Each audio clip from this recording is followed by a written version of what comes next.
Hola, buenas noches. Somos el grupo número 4 y les vamos a hablar sobre psicofármacos, con especial énfasis en los antidepresivos y las benzodiazepinas. Para comenzar, vamos a hablar sobre las generalidades de los antidepresivos. Tenemos que tomar en cuenta que el trastorno depresivo mayor es uno de los principales contribuyentes a los años vividos con discapacidad en el mundo. Este, a su vez, de manera independiente o por su gran asociación con otras enfermedades, dentro de las cuales han sido más estudiadas está el sobrepeso, la obesidad y la enfermedad cardíaca, prestan a asociación con dicho trastorno. Un estudio del 2018 realizado en México estimó que la prevalencia a lo largo de la vida de cualquier trastorno afectivo, recordando que los trastornos afectivos incluyen el trastorno depresivo mayor, la distimia y los trastornos bipolares, alcanzó una prevalencia de 9.2% de la población, con una mayor participación del trastorno depresivo mayor. Este es uno de los principales factores de riesgo para muerte por suicidio, el cual representa una de las primeras 5 causas de muerte en sujetos entre los 15 y los 34 años de edad. Los objetivos del tratamiento antidepresivo. El objetivo principal de todos ellos es la remisión total de los síntomas que presente el paciente, cualquiera sea su modalidad, y permitir la recuperación funcional de dichos pacientes. A su vez, tenemos que dentro de los objetivos de estos tratamientos está reducir al mínimo la aparición de efectos adversos que estén asociados a su uso. Los antidepresivos tienen una eficacia comprobada pero limitada. A medida de que vamos avanzando y vamos incorporando más estrategias terapéuticas, tenemos que, por ejemplo, tras un paso del uso de tratamientos antidepresivos, tenemos una eficacia de alrededor del 30%, 60% tras dos pasos, y va a aumentar consecuentemente hasta un 67% tras 4 pasos de tratamiento. Nos referimos a pasos de tratamiento, por ejemplo, como a la terapia si tomamos a la terapia de apoyo psicológica como un paso, y el uso de los inhibidores selectivos de la recaptación de serotonina como el segundo paso. Y así sucesivamente. La historia de los antidepresivos comienza con la teoría de las monoaminas. Está enunciado que si tratamos la depresión con fármacos que incrementan las concentraciones sinápticas de monoaminas, por diferentes mecanismos mejorarían los síntomas de la depresión y dio lugar a esta hipótesis. Por lo tanto, según esta teoría, la depresión se debería a un déficit de los sistemas centrales de noradrenalina, dopamina y o serotonina, cuya funcionalidad debía ser restaurada con el uso de dichos fármacos. El abordaje de estos trastornos afectivos inician en la década de los 50 con la introducción de 2 fármacos, la imipramina y la iproniazida. Estos agentes comienzan la nueva era del tratamiento de la depresión, dejando a un lado la electroconvulsivoterapia y otros tratamientos igual de cruentos a indicaciones más específicas, como por ejemplo el riesgo suicida elevado, las depresiones delirantes o el estupor depresivo.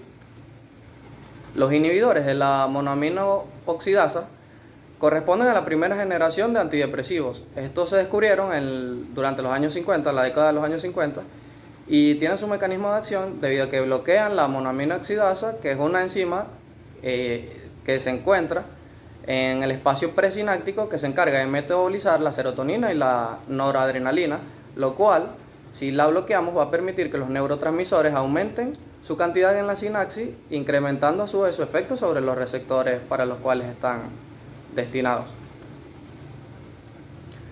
La iproniazida inicialmente fue diseñada como un fármaco antituberculoso y fue el primer inhibidor de la monoamino oxidasa en utilizarse. Vale la pena mencionar que en la actualidad estos medicamentos han caído en cierto desuso, fundamentalmente por las limitaciones que tiene de su terapia y los efectos colaterales que presentan. En el año 1957, psicólogo estadounidense, George Crane, él expone durante una reunión de la American Psychiatric Association en 1957 que la iproniazida tenía efectos en la depresión. Él comunica que sus pacientes del Montefiore Hospital de Nueva York sus pacientes tuberculosos tuvieron una mejora del humor y de la depresión concomitante al tratarse con con este medicamento. A su vez, Arthur Scherbel, reumatólogo del Cleveland Clinic and Hospital, refirió los mismos efectos en pacientes con artritis reumatoide.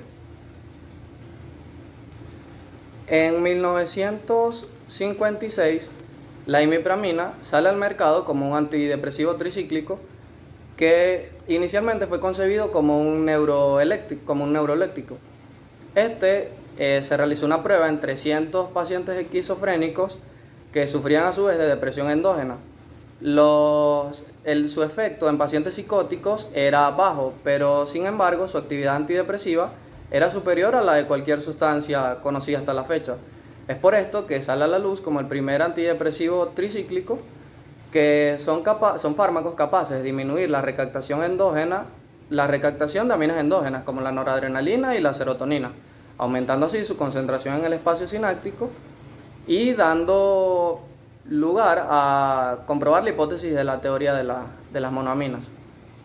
Los fármacos antidepresivos de este grupo fueron de elección durante un periodo de tiempo prolongado. Sin embargo, ellos, además de bloquear la recaptación de aminas, bloqueaban también un número de receptores de otros tipos de neurotransmisores, los cuales a su vez causaban muchas reacciones adversas, muchas de ellas de gravedad, y por eso es que actualmente están en desuso. En los años 90, Blier y Montigny involucran al receptor serotoninérgico de 5-hidroxitritamina 1A en el mecanismo responsable común de la actividad antidepresiva. Según estos autores, los distintos grupos antidepresivos, incluyendo la terapia electroconvulsivante, a través de diferentes mecanismos, estos van a incrementar la transmisión de serotonina a nivel del hipocampo. Entonces, debido a esto, ellos toman como objeto de estudio y desarrollan estos fármacos, los inhibidores selectivos de la recaptación de serotonina. Son fármacos más selectivos que llevaron a una revolución en el tratamiento de la depresión, debido a que presentaban una eficacia similar a la de los antidepresivos tricíclicos, pero con una mayor tolerabilidad, por lo tanto, menores efectos adversos. Esto a su vez lleva a que sucesivamente fueron surgiendo otros tipos de fármacos como los inhibidores reversibles de la monoaminoxidasa, inhibidores de la recaptación de dopamina y noradrenalina, inhibidores de la recaptación de serotonina y noradrenalina, llamados también antidepresivos duales, noradrenérgicos y serotoninérgicos específicos, inhibidores de la noradrenalina y recientemente un agonista melatoninérgico. Para resumir, los antidepresivos actúan mediante dos acciones. O bien actúan en la sinapsis, impidiendo la recaptación y manteniendo, por tanto, más neurotransmisor biodisponible en el espacio intersináptico, o bien van a impedir su destrucción en el interior del citoplasma, con lo cual se va a aumentar la cantidad que son liberados al espacio intersináptico, y por ende va a haber más neurotransmisor biodisponible para actuar con su receptor final. A su vez, tenemos la clasificación. Los antidepresivos los podemos clasificar según tres parámetros: el momento histórico de su aparición, la estructura química o la actividad sobre los receptores. Si nos basamos en esto último, sobre la actividad de los receptores, tenemos que los antidepresivos se clasifican en inhibidores selectivos de la recaptura de serotonina, inhibidores selectivos de la recaptura de serotonina y noradrenalina, inhibidores de la recaptura de noradrenalina y dopamina, inhibidores selectivos de recaptura de noradrenalina, agonistas de melatonina, antagonistas alfa-2, inhibidores de la recaptura de serotonina y antagonistas serotoninérgicos, inhibidores de la monoaminoxidasa, selectivos y no selectivos, antidepresivos tricíclicos y antidepresivos multimodales. Para fines didácticos y fines objetivos, nos vamos a enfocar en los antidepresivos tricíclicos e inhibidores de la recaptación de serotonina, que son los más usados actualmente. Muchas gracias. Mi nombre es Vanessa Flores y continuaré hablando acerca de la farmacocinética, farmacodinámica, efectos adversos e interacciones farmacológicas de los fármacos antidepresivos. Iniciamos con los antidepresivos tricíclicos. Este es un grupo de fármacos que tienen diversas acciones farmacológicas, pero ellos tienen un punto en común, que es el bloqueo de los receptores colinérgicos muscarínicos, receptores H1 histamina y receptores alfa-2 adrenérgicos, además del bloqueo de la recaptación de serotonina y de noradrenalina, cuya función es la responsable del efecto antidepresivo porque aumenta la concentración de dichas sustancias en los espacios sinápticos. En este grupo se tiene la amitriptilina, clomipramina, desipramina, imipramina y nortriptilina. Según los datos obtenidos en ensayos clínicos controlados, se ha demostrado que todos estos fármacos tienen la misma eficacia para el tratamiento antidepresivo. Entonces, la elección de alguno de ellos va a depender del caso clínico y de los efectos adversos que sea conveniente evitar en cada paciente. Es por esto que el tratamiento es individualizado. Todo ello ha conllevado a que en las últimas décadas haya aumentado la frecuencia que se evite el uso de antidepresivos tricíclicos, y esto es debido en parte a el menor espectro de efectos colaterales de los agentes serotoninérgicos, lo que conlleva a la elección de estos fármacos antidepresivos. Sin embargo, hay estudios que demuestran que hay una elevada eficacia en el uso de estos fármacos en casos de depresiones graves. En cuanto a la farmacocinética, tenemos que todos ellos se absorben bien por la vía oral, sin embargo el efecto del primer paso suele ser intenso, y la biodisponibilidad generalmente es baja. Ellos tienen una alta fijación a las proteínas plasmáticas, oscilando entre un 80 y 95%. Además, son altamente liposolubles, por lo cual ellos atraviesan la barrera placentaria y la alcanzan concentraciones elevadas en la leche materna. Además, tienen una vida media elevada que va de 10 a 20 horas e incluso puede alcanzar 80 horas en el caso de la protriptilina, e incluso mucho más en pacientes de edad avanzada. Un punto relevante o de interés relevante en el uso de los fármacos antidepresivos tricíclicos es la relación de las cifras de concentración plasmática del fármaco y la respuesta clínica del mismo. El efecto terapéutico se alcanza cuando las concentraciones plasmáticas oscilan entre 50 y 300 nanogramos por mililitro. Y los efectos tóxicos cuando se acercan a concentraciones plasmáticas de 0,5 a 1 microgramos por mililitro. Por esto es importante una monitorización constante de la concentración plasmática del fármaco durante todo el tratamiento para evaluar la eficacia, la adherencia al tratamiento y además los posibles efectos adversos, que suelen ser algunos potencialmente mortales, como es el caso de las arritmias. La metabolización hepática se da principalmente por tres vías, que son la N-demetilación, N-oxidación e hidroxilación, generando metabolitos que en su mayor parte tienen la actividad biológica o son los responsables de la misma. En cuanto a la inhibición, se da por el proceso de glucuronidación, generando residuos que posteriormente se van a excretar por vía renal. En cuanto a los efectos adversos, tenemos que los antidepresivos tricíclicos, ellos, debido al bloqueo que ejercen sobre los receptores anteriormente mencionados, como H2, alfa-2 adrenérgico, los receptores muscarínicos, ellos son los causantes de efectos como la sedación, aumento de peso, que son consecuencia del bloqueo estaminérgico, también efectos anticolinérgicos como serostomía, visión borrosa, estreñimiento, agitación, confusión, también alteraciones cardiovasculares como hipotensión ortostática, taquicardias, arritmias. Las taquicardias debido a la inhibición en la recaptación de noradrenalina y al efecto antimuscarínico, y la hipotensión ortostática debido a al bloqueo de los receptores alfa-2 adrenérgicos. También pueden ocasionar hipertrofia prostática, glaucoma de ángulo cerrado, también disminución del umbral convulsivo, potenciando la aparición de crisis epilépticas, sobre todo en pacientes que son susceptibles. En cuanto a las interacciones, estos se dan con el etanol, con las benzodiazepinas, los antihistamínicos y algunos hipnóticos, los cuales potencian el efecto de sedación y el posible efecto tóxico del fármaco. También ocurre lo mismo con los analgésicos opiáceos, los cuales potencian el efecto de sedación.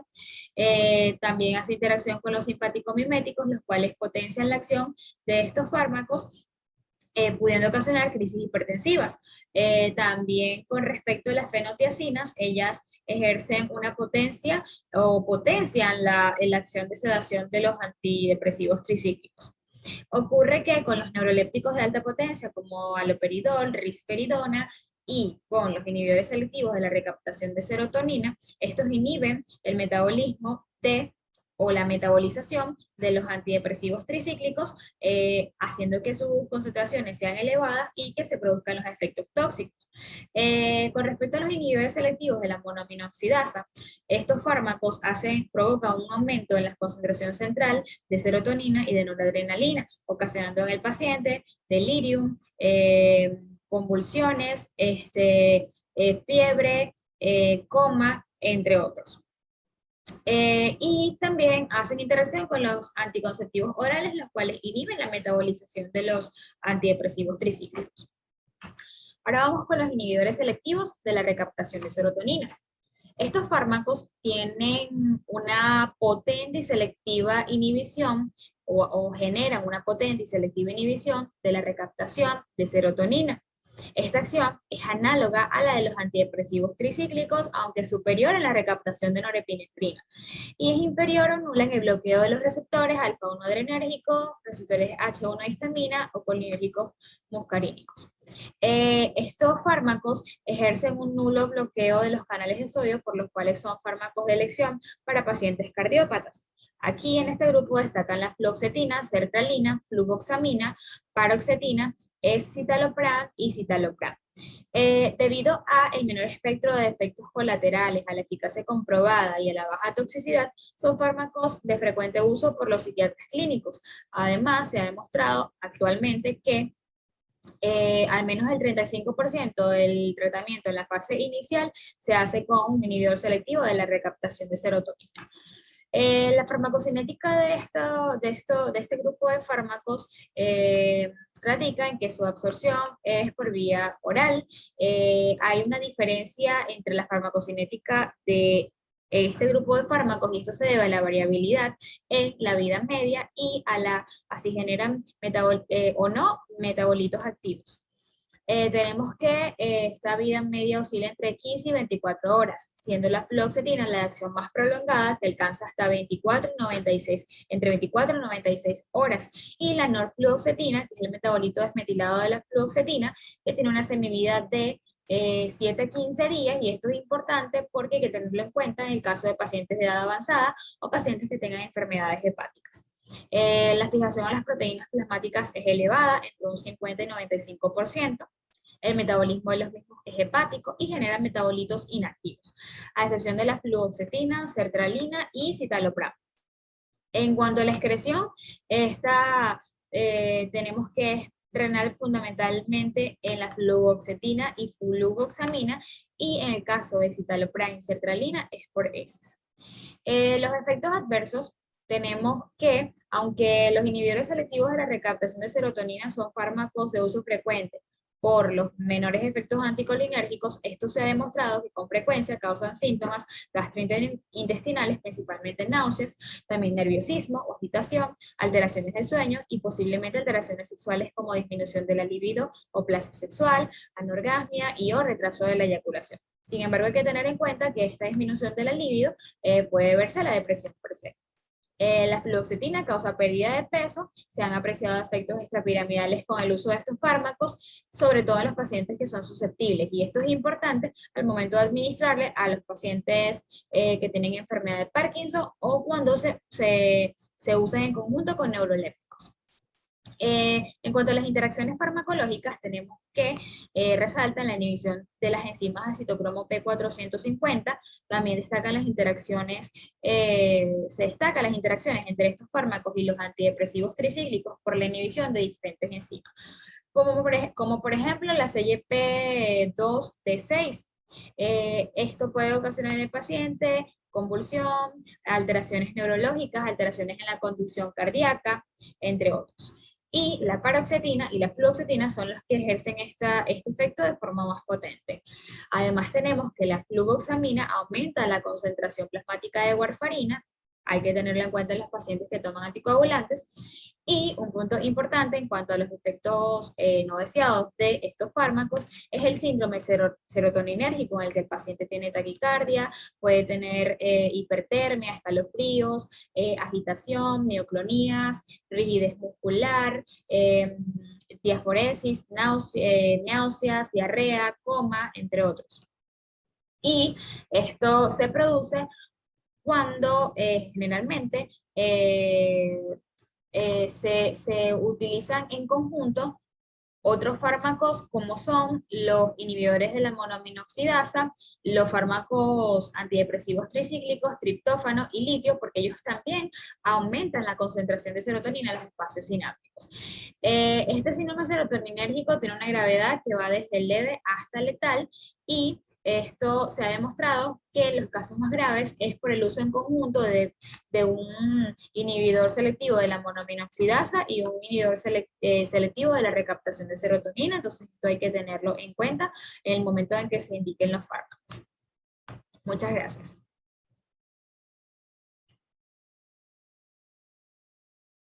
Mi nombre es Grecia Flores y les voy a hablar sobre las indicaciones de los antidepresivos. Tenemos que tener en cuenta que el tratamiento farmacológico debe durar al menos unos 6 meses, ya que el mayor riesgo de recaída suele producirse entre los 4 a 6 meses de haber desaparecido las sintomatologías. Es por esto que el tratamiento de un primer episodio depresivo debe durar entre 6 a 12 meses posterior a la remisión de los síntomas para evitar la recurrencia. La elección del fármaco debe basarse en la situación clínica del paciente, así como el perfil de la seguridad y tolerancia de los diferentes antidepresivos. Es muy importante que el paciente sea consciente de los efectos adversos al fármaco aparecen antes que la mejoría clínica, que comienza pasadas las 2 o 4 semanas. Vamos a iniciar con los inhibidores selectivos de la recaptación de la serotonina, ISRS. Tenemos la fluoxetina, paroxetina, sertralina, fluvoxamina, citalopram y escitalopram. La fluoxetina la podemos encontrar con su nombre comercial como Proxan, Fluxan, Anoxen, Adofen. Esta viene en una presentación de tabletas o cápsulas de 20 miligramos. En dosis pediátrica, en niños mayores de 8 años, se debe iniciar con 10 a 20 miligramos una vez al día vía oral, que se puede ir incrementando en 10 miligramos cada 24 horas, cada semana. En dosis adulto, 20 a 80 miligramos al día. En depresión se utiliza de 20 a 40 miligramos al día, pero se debe iniciar con 5 a 10 miligramos y después aumentar gradualmente hasta llegar a la dosis mantenimiento, la cual es de 20 a 60 miligramos por 24 horas una vez al día. Esta tiene una dosis máxima de 80 miligramos al día. Tenemos la paroxetina, la cual podemos encontrar como su nombre comercial Paraxil, Ceniden, Parexel, Moxetin. Esta viene en una presentación de tabletas de 20 miligramos. Y el Paraxil es una tableta de 12.5, también de 20 y de 25 miligramos. La dosis pediátrica se utiliza en mayores de 8 años de 10 a 50 miligramos por 24 horas, dosis única al día. En adultos, en depresión, se utiliza de 20 a 40 miligramos al día. En casos de eyaculación precoz, en 20 a 60 miligramos al día, y disforia premenstrual de 12.5 a 25 miligramos al día, la cual tiene una dosis máxima de 50 miligramos al día. La sertralina la podemos conseguir como Zoloft, Satil, Tialin, Seren, Serline o Conexine. Esta viene en tabletas de 50 a 100 miligramos. Las dosis en pediatría es en niños de 6 a 12 años se le inicia de 12.5 a 25 miligramos vía oral una vez al día, y en niños mayores de 13 años de 25 a 50 miligramos vía oral una vez al día. Esta la podemos ir aumentando en 50 miligramos cada semana hasta llegar a dosis máxima. En el adulto es de 100 a 150 miligramos cada día por día vía oral y se divide en una sola dosis. Tenemos en cuenta que la dosis máxima de este medicamento es de 200 miligramos al día. La fluvoxamina la podemos conseguir como Luvox y viene una presentación de 100 miligramos. La dosis pediátrica en niños mayores de 8 años, iniciar con 25 miligramos por 24 horas antes de acostarse en la noche, incrementar 25 miligramos cada semana hasta llegar a la dosis de mantenimiento, la cual es 200 miligramos por 24 horas. Y en niños mayores de 12 años, de 300 miligramos por 24 horas en 2 dosis. En adultos se utiliza de 100 a 200 miligramos vía oral al día, llegando a una dosis máxima de 200 miligramos al día. Tenemos el escitalopram y el citalopram. Estos dos medicamentos son los más utilizados en la actualidad. El citalopram lo podemos conseguir como Neurolex, Seropram, Actipram y Cilan. Estas vienen en una presentación de tabletas de 20 miligramos. En dosis pediátrica, este medicamento no es recomendado en uso de niños, y en adultos es de 20 a 40 miligramos al día, lo cual se debe iniciar con 20 miligramos al día, dosis que se puede ir incrementando si es necesario. Este medicamento tiene una dosis máxima en ancianos de 40 miligramos al día y en adultos de 60 miligramos al día. El escitalopram lo podemos conseguir como su nombre comercial como Lexapro, Exentius, Esinos y Pram. Ella viene en tabletas de 10 a 20 miligramos. Este medicamento no está utilizado en niños. En adultos la dosis es de 10 a 20 miligramos al día y la dosis máxima en adultos mayores de 65 años es de 10 miligramos al día. Esto es debido al riesgo de la prolongación del intervalo QT. Tenemos un punto importante, tenemos que decir que los ISRS son mucho mejor que mejor tolerancia para los pacientes que los tricíclicos y otros antidepresivos. Vamos a iniciar ahora con los antidepresivos tricíclicos, ya que estos tricíclicos están desde la década de los 60, como lo dijo anteriormente mi compañero Alexis. En los tricíclicos tenemos imipramina, clomipramina, descipramina, amitriptilina, nortriptilina y trimipramina. El imipramina y la clomipramina son los más conocidos de este grupo. La imipramina la podemos conseguir como tofranil, que viene en tabletas de 10 y 25 miligramos. En dosis pediátrica en niños es de 1.5 miligramos por kilogramo en 24 horas al inicio vía oral, dividida en 3 dosis y aumentar gradualmente cada 4 días hasta llegar a su dosis máxima si es necesario. En niños mayores de 12 años es de 25 a 50 miligramos por 24 horas vía oral en 1, 2 o 3 dosis. En adultos es de 25 a 75 miligramos por día vía oral en varias dosis sin extender a los 200 miligramos y en ancianos no pasar de 100 miligramos. La dosis máxima de este medicamento es de 5 miligramos en niños, importante, de 5 miligramos por kilogramo en 24 horas o 200 miligramos por 24 horas en niños mayores de 12 años. Como ya hablamos, como les mencioné anteriormente, en adulto mayor, en ancianos no pasar de 100 miligramos. Tenemos el clomipramina. La clomipramina es una amina terciaria relacionada químicamente con la clorpromazina y la imipramina.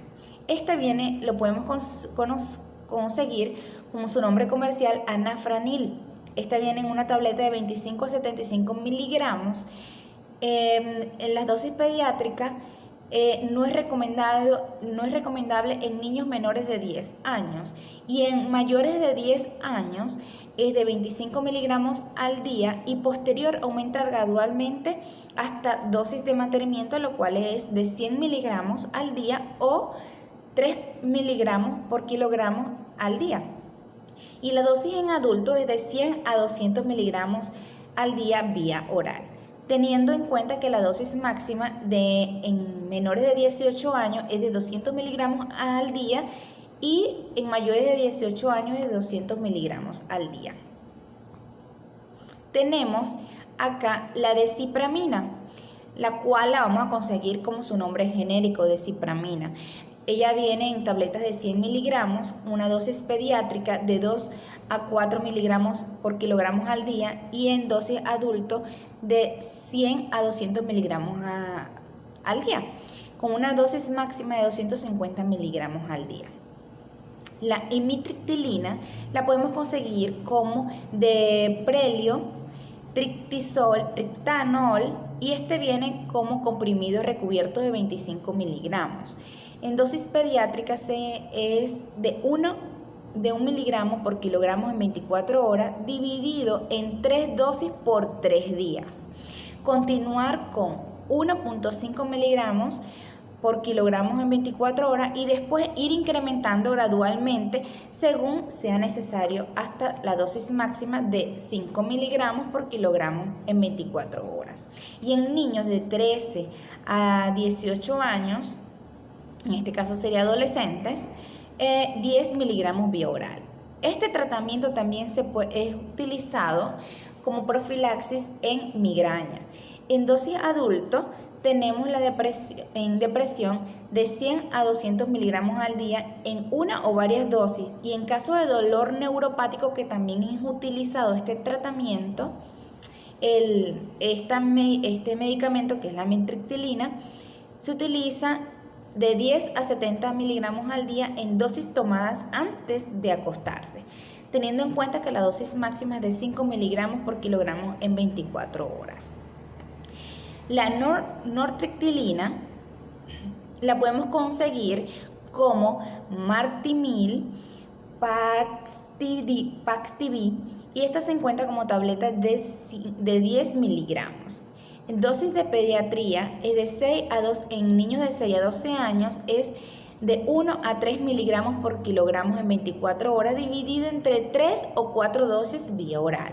Y en niños mayores de 12 años es igual, de 1 a 3 miligramos por kilogramos en 24 horas, dividido en 3 a 4 dosis vía oral. En adultos se utiliza 75 a 150 miligramos al día vía oral, teniendo una dosis máxima de 150 miligramos al día. La trimipramina la podemos conseguir como Surmotil, que viene en una presentación de comprimidos de 25 miligramos en una dosis pediátrica. En dosis pediátrica no es utilizado. La dosis adulto es 75 a 200 miligramos vía oral y su dosis máxima es de 300 miligramos al día. Tenemos otros antidepresivos, los cuales los nombro acá, que son brexanolona, que se utiliza en la depresión postparto específicamente, y la esketamina, que la podemos conseguir como Esprovato. Este medicamento es únicamente utilizado por el especialista. Este medicamento no lo venden al paciente. Lo cual es importante indicar que este medicamento tiene una alta función en la parte antidepresiva, ya que es el único medicamento que actúa en horas. Este es un medicamento que viene específicamente de la ketamina, que es un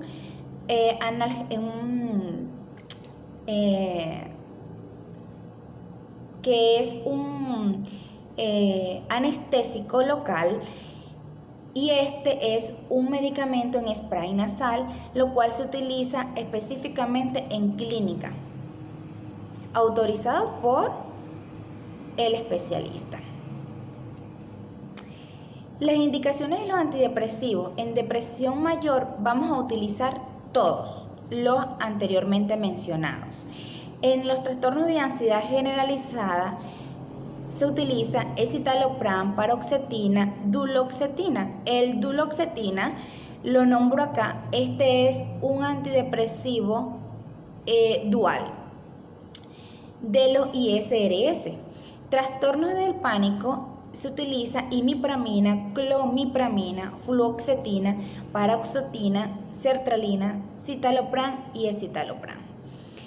En la ansiedad social tenemos la fluoxetina, sertralina, paroxetina, fluvoxamina, y en el trastorno obsesivo compulsivo, como su nombre TOC, clomipramina, fluoxetina, paroxetina, sertralina.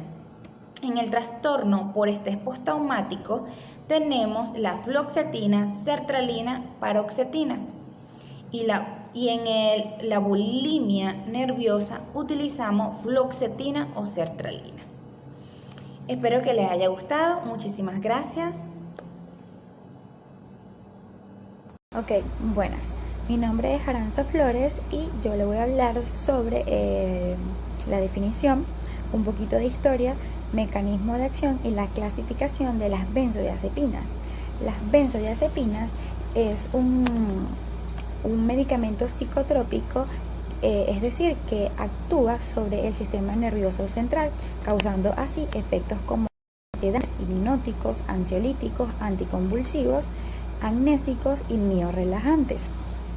El nombre de las benzodiazepinas se debe a la presencia en su estructura química del anillo benzodiazepínico, que está compuesto por un anillo benceno unido a un anillo diazepina. Entonces, principalmente este medicamento sirve para aliviar o es usado para aliviar la ansiedad, el insomnio, para relajar los músculos y para prevenir las crisis convulsivas. En cuanto a la historia, la primera benzodiazepina fue el clordiazepósido, que es nombrado inicialmente como metaminodiazepósido, que fue descubierto en 1959 por el científico Leo Sterbak y fue sintetizado posteriormente en 1955, y luego de eso, a partir de 1957, empieza a ser comercializado con el nombre de Librium, que este nombre proviene de las sílabas finales de equilibrio. Algunas pruebas de este medicamento se realizaron en animales y se demostró que tiene un efecto hipnótico, ansiolítico y de relajante muscular. Después de esto se comenzó a comercializar el diazepam con el nombre de Valium y una versión simplificada del clordiazepósido, y luego se siguieron comercializando otras benzodiazepinas.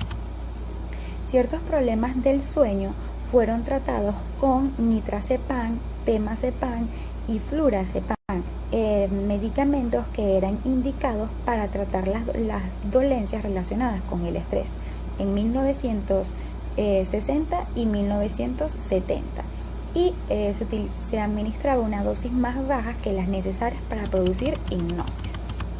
En Estados Unidos, algunos problemas dermatológicos que estaban involucrados que estaban involucrados con las causas emocionales eran reducidos con el clordiazepósido. Algo que me pareció interesante cuando estuve leyendo y quiero decirlo es que la canción de los Rolling Stones, Mother Little Helper, en 1966 hace alusión a esta pastilla, al Valium, que es la famosa pastilla amarilla que ayudaba a calmar a las amas de casa desesperadas. Y a pesar de su popularidad de las benzodiazepinas, no de la canción, muy pronto las benzodiazepinas, ellas comenzaron a producir cierta preocupación en la clase médica debido a su capacidad de provocar síndromes de dependencia o de abuso. Y al final de la década de 1980 comenzaron a salir al mercado los inhibidores selectivos de recaptura de serotonina, que aún se consideran más seguros y no adictivos. En cuanto al mecanismo de acción, las benzodiazepinas son agentes depresores del sistema nervioso central y son más selectivos que otras drogas como los barbitúricos. Son agonistas completos a nivel del receptor celular de la producción de propiedades sedantes y ansiolíticas.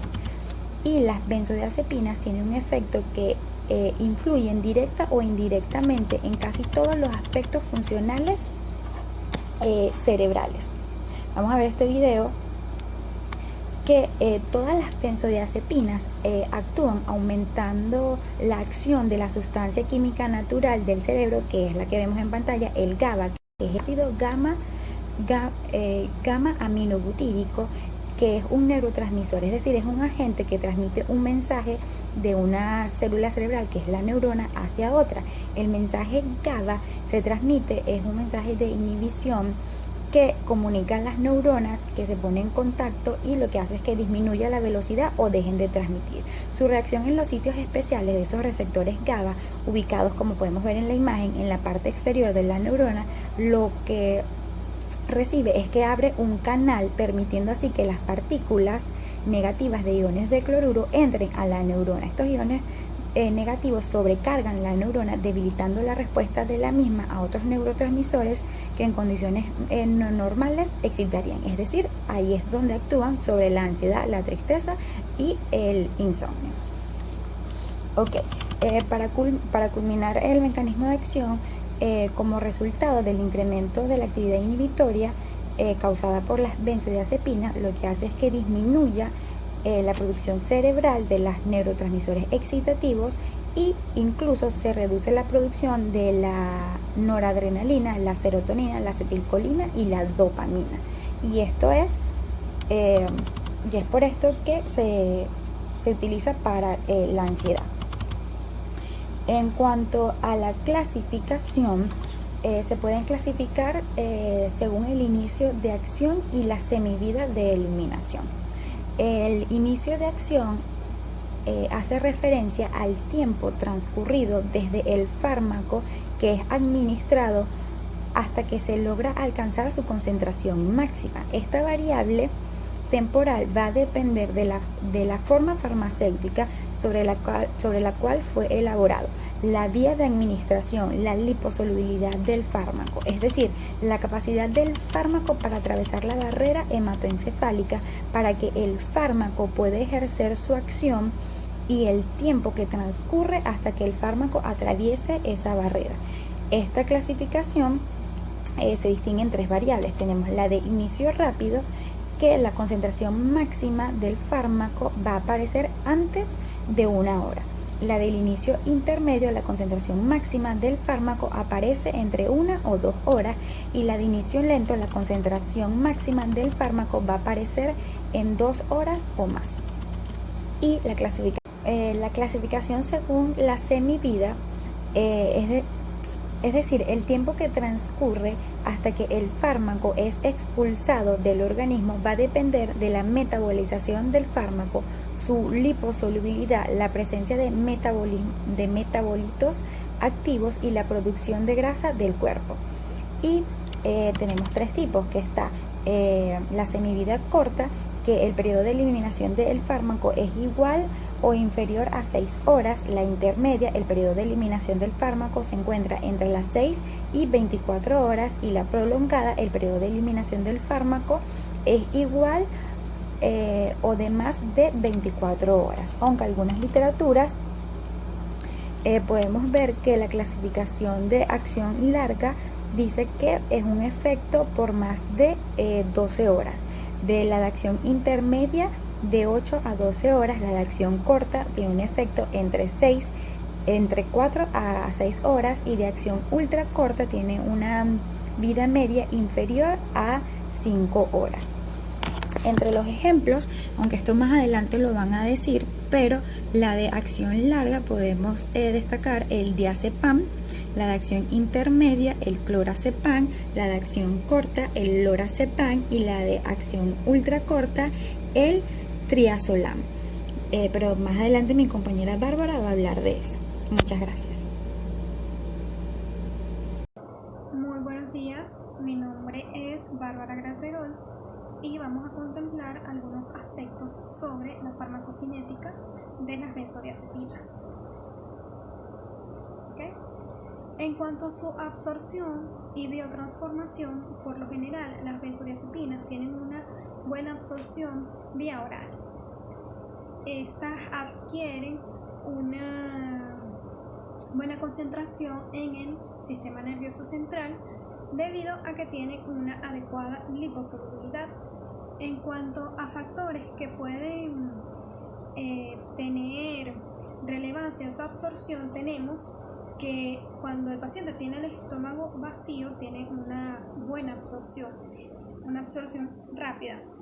Y cuando existen fármacos que retrasen el vaciado gástrico o antiácidos que contengan sales de aluminio, retrasa un poco la absorción de este medicamento. También en cuanto a la vía de administración, se tiene una buena absorción por vía oral. En cuanto a la vía intravenosa, esta se utiliza en casos de urgencia cuando hay convulsiones. Para estos casos se debe asegurar una adecuada ventilación, ya que hay riesgos de depresión respiratoria. Y en cuanto a la absorción muscular, esta es lenta y errática y no se suele recomendar. En cuanto a la distribución, debemos tener en cuenta que la vida media del medicamento puede no tener relación directa con el efecto con el efecto terapéutico del medicamento, ya que el efecto del medicamento depende de sus concentraciones en el sistema nervioso central, en el cerebro, y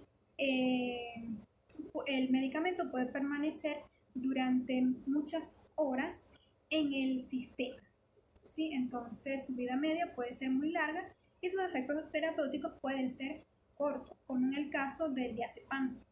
En cuanto a su unión a proteínas, esta tiene una unión a proteínas en un 80%, siendo por ejemplo el caso del alprazolam unión en un 70% y el diazepam una unión casi en un 99%. Puede alcanzar concentraciones en líquido cefalorraquídeo similares a las plasmáticas. Tiene una absorción rápida en cerebro y en tejidos que tengan una gran perfusión, y una absorción más lenta en tejidos donde haya menos perfusión, como en caso de músculo y tejido adiposo. Estos fármacos también cruzan la barrera placentaria y se secretan en la leche materna. También en personas de edad avanzada pueden tener un volumen de distribución mayor al habitual, y también en personas que tengan falla hepática. En cuanto al metabolismo, estas tienen un metabolismo hepático microsomal que ocurre mediante reacciones de oxidación, desmetilación, hidroxilación, conjugación o glucuronidación y nitrorreducción. En pacientes que tengan alteraciones hepáticas y ancianos deben emplearse fármacos que tengan un metabolismo más fácil, de metabolización más fácil. Y debe tenerse en cuenta que muchos fármacos tienen metabolitos activos, por lo cual la semivida y sus efectos deben sumarse al del compuesto original. Por ejemplo, el diazepam y el clorazepato, su vida media se alarga porque debido a su metabolito activo, que es el metildiazepam. En cuanto a su excreción, la mayor parte de las benzodiazepinas se eliminan a través de la orina y una escasa parte se elimina a través de la bilis y posteriormente a través de las heces. En cuanto a las acciones farmacológicas de las benzodiazepinas, estas comparten en mayor o menor medida una cuádruple acción farmacológica, que son a efecto ansiolítico, hipnótico o sedante, miorrelajante y anticonvulsivante. Vamos a comenzar hablando sobre acción ansiolítica. Acción ansiolítica, esta es la acción fundamental. Vamos a ver el curso. Ok, esta disminuye los efectos de las crisis de ansiedad, también tanto los efectos subjetivos de la ansiedad como los efectos objetivos de la ansiedad, como de sudoración, taquicardia,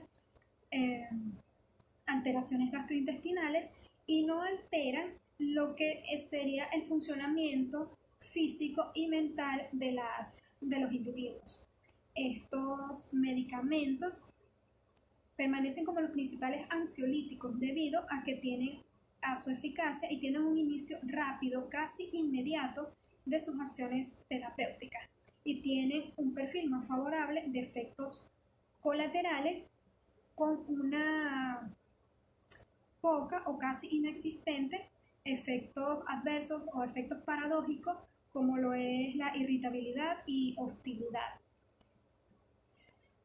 Okay.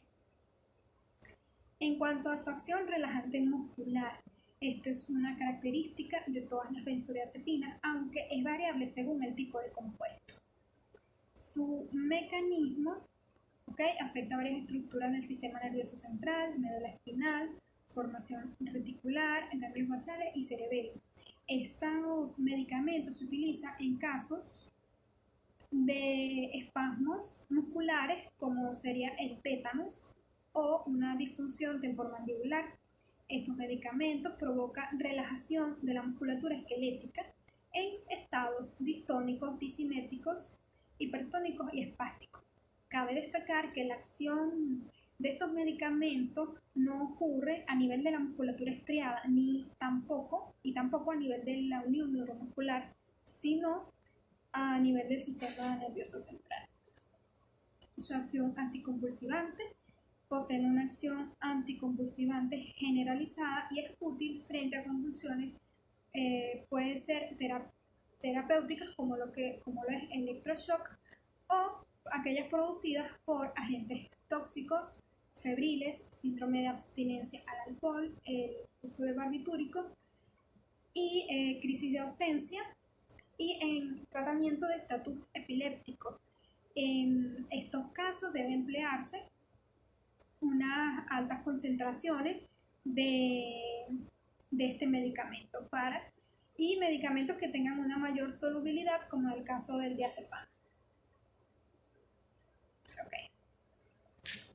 En cuanto a sus efectos sedantes e hipnóticos,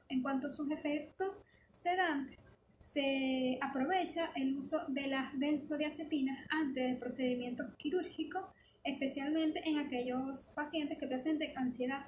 Esta se administra 2 horas antes del procedimiento quirúrgico, ya que también confiere amnesia anterógrada y disminuye las molestias ocasionadas antes o las incomodidades que pueden ocasionarse antes del procedimiento quirúrgico. También se puede utilizar en personas que presenten mucha ansiedad antes de algún procedimiento odontológico. También se pueden emplear aquellas benzodiazepinas que se utilizan como ansiolíticos. Si queremos, por ejemplo, un efecto ansiolítico, la usamos a dosis bajas, y si queremos un efecto hipnótico, podemos utilizar ese mismo fármaco en dosis más elevadas y me produce un efecto, puede ser sedante o hipnótico. Teniendo en cuenta sus fuertes efectos sedativos, estas se utilizan como hipnóticos. Está comprobado que disminuyen la latencia de la conciliación del sueño, disminuyen el número de despertares y confieren un sueño reparador. básicamente eso. También se debe tener en cuenta el tipo de insomnio que tenga el individuo. Si es un insomnio de conciliación, se recomienda una benzodiazepina de acción corta, y si es un insomnio matutino a horas de la madrugada, se recomienda una benzodiazepina de acción larga. En cuanto a las interacciones farmacológicas de la benzodiazepina, la mayoría de estas son benignas y se debe tener en cuenta que aquellas sustancias o medicamentos depresores van a aumentar el efecto de las benzodiazepinas, y aquellas sustancias o medicamentos excitadores o activadores, como por ejemplo el café, van a aumentar el efecto van a disminuir el efecto de las mismas en términos generales. Vamos a enumerar algunos medicamentos, como lo son antiácidos y fármacos que retrasen el vaciado gástrico. Van a disminuir la acción de las van a disminuir el tiempo de acción de estas benzodiazepinas. Esto se debe tener en cuenta en caso de que se requiera un efecto hipnótico o sedante rápido. O sea, debemos tener en cuenta que el paciente no esté utilizando este tipo de fármacos. Anticonceptivos hormonales, ellos inhiben el metabolismo enzimático de las benzodiazepinas y por lo tanto aumentan su efecto. Los antihistamínicos, estos contribuyen al efecto depresivo de las benzodiazepinas. Antidepresivos tricíclicos también contribuyen al efecto de las benzodiazepinas. En cuanto al alcohol, barbitúricos y sedantes, y también, por ejemplo, otros anticonvulsivantes, el efecto de las benzodiazepinas se suma al de estas sustancias. En el caso de lo que sería el alcohol y sedantes, la suma de estas sustancias puede producir paro respiratorio y ocasionalmente se han usado con fines suicidas. También disminuyen el aclaramiento de la digoxina y sales de litio, y también pueden aumentar o disminuir el efecto de la fenitoína, por lo cual si se va a administrar fenitoína deben medirse los niveles séricos de benzodiazepina. Y también disminuye el efecto de la levodopa. Acá presentamos un cuadro donde podemos observar algunas interacciones de otros medicamentos con las benzodiazepinas. Tenemos aquellos medicamentos que aumentan la concentración de benzodiazepina. ¿Cuáles son? Digoxina, inhibidores selectivos de la recaptación de serotonina, isoniazida, ketoconazol, omeprazol, beta bloqueantes, anticonceptivos. Disminuye la concentración de benzodiazepinas, antiácidos, carbamazepina, levodopa, cafeína y tabaco. Y aquellos que aumentan sus efectos depresores, tenemos antidepresivos, neurolépticos, anticonvulsivantes, antihistamínicos, opiáceos y alcohol. Bien, vamos a hablar ahora sobre los nombres comerciales de las benzodiazepinas. Para fines didácticos, voy a hablar sobre aquellos nombres comerciales que se encuentran disponibles o deben encontrarse disponibles en Venezuela de acuerdo al Ministerio de Salud. Tenemos que las benzodiazepinas que tenemos en Venezuela, según el Ministerio de Salud, tenemos alprazolam bajo los nombres de Abaxon, Alpram, alprazolam, Ancilam, Logat, Tafil XR, Tafil y Tago. Estos medicamentos podemos encontrarlos en comprimidos de 0.25, 0.5, 1 y 2 miligramos. Y también, por ejemplo, en el caso de Tafil, podemos también traer una presentación en solución en gotas en una concentración de 0.5 miligramos por mililitro.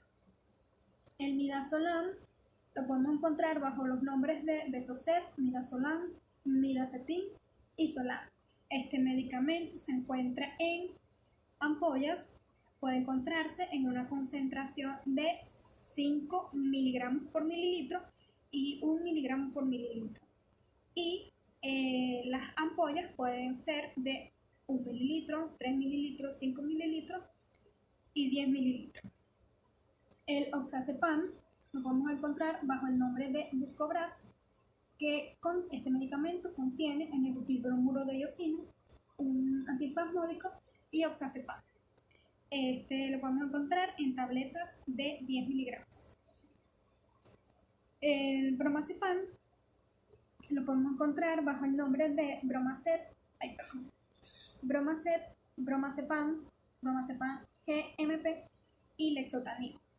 Le podemos encontrar en tabletas o cápsulas de 1.5, 3 y 6 miligramos. El clonazepam lo podemos encontrar bajo el nombre de Clonac, Clonatril y Rivotril en tabletas de 0.5, 1 y 2 miligramos. Y el diazepam lo podemos encontrar bajo los nombres de Diazem, Diazepam, Talema y Valium. El Diazem lo podemos encontrar en tabletas de 5 y 10 miligramos. El Talema lo podemos encontrar en tabletas de 5 y 10 miligramos y en ampollas con una concentración de 10 miligramos por cada 2 mililitros. Y el Valium, que lo podemos encontrar en tabletas de 5 y 10 miligramos. Ok, para culminar vamos con una frase de Carl Jung que dice así: conozca todas las teorías, domine todas las técnicas, pero al tocar un alma humana, sea apenas otra alma humana. Muchas gracias.